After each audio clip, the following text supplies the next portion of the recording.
Jadi, oh lawan lah, lawan. Kamera dia mo, masuk tu pun nanti saya kalau lepo, pada ni do. Everyone, मैं अपना मई के channel है तराम नक्चरी अदम yang ngasi video siga ko aina ngasi tawdosina post wedding shoot tawdoni ba ko luvong lora matungda Potloi set kai bado adugi shoot tawdoine ado mayam ai hojik se kamai tawbu khot bado mayam de yeng halake kai no habado tap mayam dum ucher ke ko ado hojiki di ai hojum ready oi ba khot ba gale ni hak le ga shoot tawba gale ni makeup tawba horani makeup tawba hobadagi na loi ba phaw se mathang dum ucher ke mayam desu ado ai ke video se ai ita ko ado sum yam da yeng hajar ke ma makeup tawba yam na hai agi masak athi base horan phajabada on thok matam desu yam da yeng halake ado yeng minar se ko ma hojik lani hai e ga phone tor e ado jodi orakri ba ko yor akanda ai yam da ulake ado ga kamai tawda yeng ase adum yam itala e ba ko aigi mami che lens happy ni ai ngasi di adu dugi aina voice over tore han bu na bagi khatang ikai ba phaw do adu dugi wanga bu khot pa khatang ai video number do ikai jari ba ko adu dugi mami se aina lens hapa loi bagi ni ko aina hangala da jing lein aigi mami se khar phajara ba tra thi ra kamai tai no kai na ada ai mang hak le ga mayam da budi khangal lake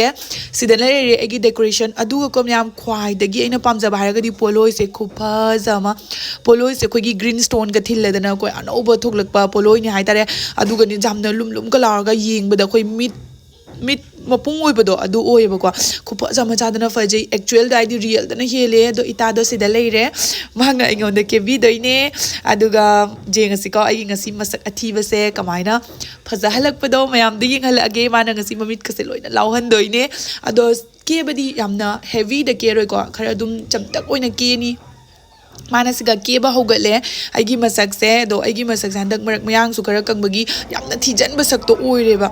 aduduna itana di hai phasana kebi doini na do mana phasana kebi re gon yam ai hojik makeup kai ka loi sare ko aigi athi basak se phajali se akhoi maya saruna kebi ni ko aigi makeup se yam satina phajare do full look to sum yam di yang halake ko mathang hojik ti khali mai makeup tawba loi beta ngai ni agi jewelry Potloi set da bawali mayam aduga Potloi set laga dress up do jewelry siga matung da mayam full looks tam hiliner si ko mayam ta kamai ta sare yam satina pam sare aduga full look to se ning mana loi atuna khajanga kebi hoi ta la ai mami ka salau thok khaba tra si chen din brown my secret and so aina Potloi siga khwai digi pamjari se jewelry sini buko mai mana se heavy khoi se haidi Potloi siga yam chana bodo bob color na hojikan di achow su chat nei dana ko aduga magi lik kasino khupha jama adagi Potloi siga yauri ba green stone se blouse ki side ta su green stone yawe matching oina bagi adi red oiraga su khoi gi mi na jingba matam da yam na ngau thok pa machu gi red color duni buko Potloi se aduga magi collection je yam phajei magi sanali kon kai ka do ai myam da du matang yengalake itana haidi semjaba magi Potloi gi magi collection sing se duki matik aina pambodo oye adugai aina siga haise kai haino kangbra aise masak phajare makeup tawrabani mamit ka lauthobani na mayam phamiwa mayam da aingon da video kap o aingon da photo lor o aina swaira hai bane ko ai phajana ui ko kai na ino video siga hai bane duga ai gi mana je sira kan da isani sa wakhan ga yam no thokpa adagidi yam nunga hai bodo oye adom yam ita su yam na phai magi Instagram page magi YouTube channel loina leibani ai myam site ta thoan jeramge myam na dum pamba lerga di mauna contact to busu yagani aduga ko magi yam na chawra khoi gi hojikan luhong ba nupi singi damak ta yam na chawra wo offer ama su mana pidori adu su myam na magi machin dagi oina myam tamina siba ko aduga horen ai ngai hak lerga mauna hangake aduga ai di soi matang so wa kam ta ngang de ko phajabagi maina dum si selo si toro kai toro wakhan yam nungai bado adu matang du nei na tawise aduga magi mokhwang da happy ba mokhangi round se khupha jama aina haiba si se phiaw da bida smaina chuni ga in da bida po samtang to si kai na ina du mau da hai bane ba yam satina wata thok ta sin da su yam nungaye aduga siga set pi ba chiche ma si su yam satina phaiye jam friendly oi haidi set pa khot ba da siga si to bio siga si chet pi ha ba da haidi jum khoi gi isa gi mi du mai na tawe adum yam ai se fi latta mangana sana di wa ko ba jam ni necklace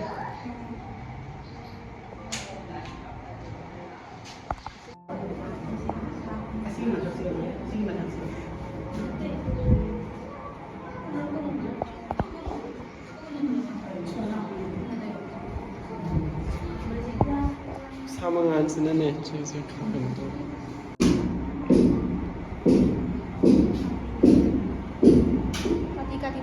Kenapa sih bro?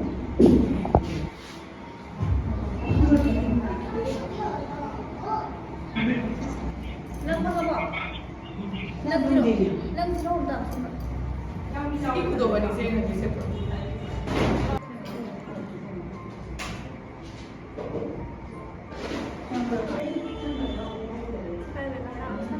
Ay, nagkuhan din sa akin si Sierra ang doon. Hindi yun, nakain yun. Hindi, nagkapalit. Sino mo?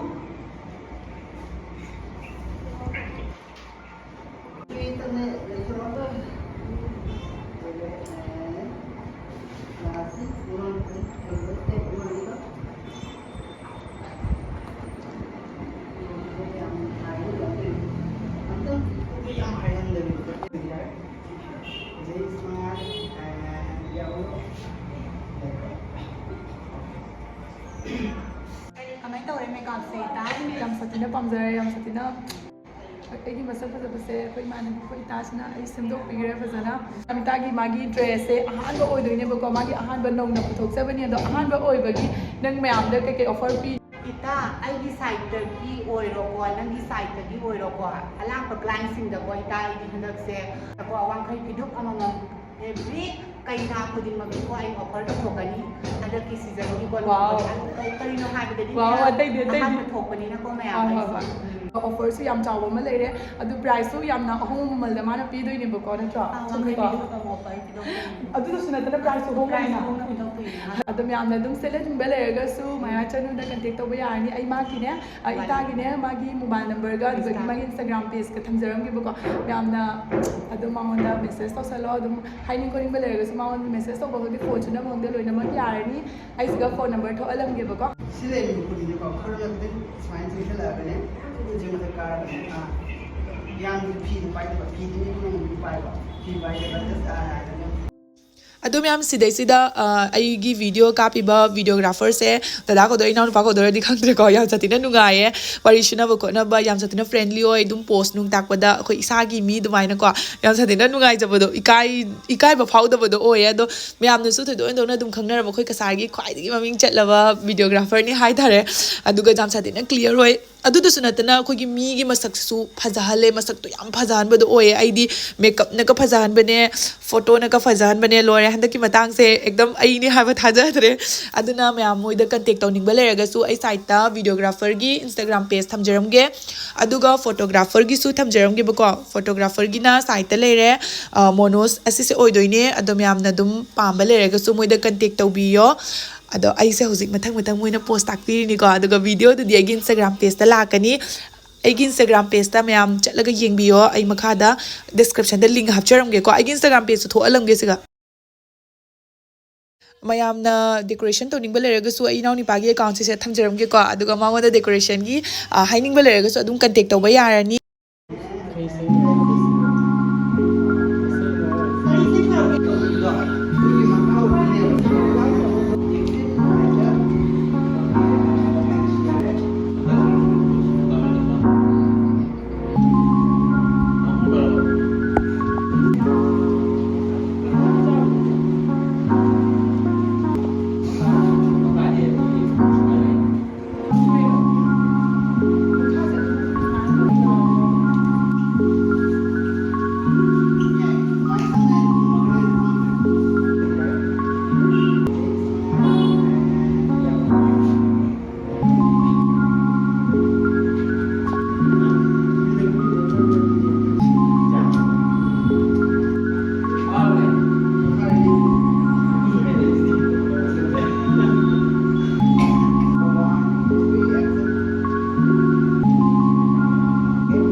Kita smile and ya,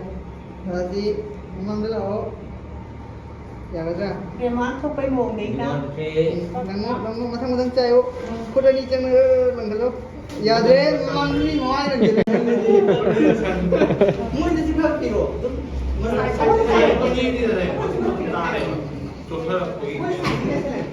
I'm sure that it. 1, 2, 3, action. And today, low. And camera din mo. Nakatipon lang sa teklo. Lepo. Pwede mo. Pwede nito. Okay. Yeah.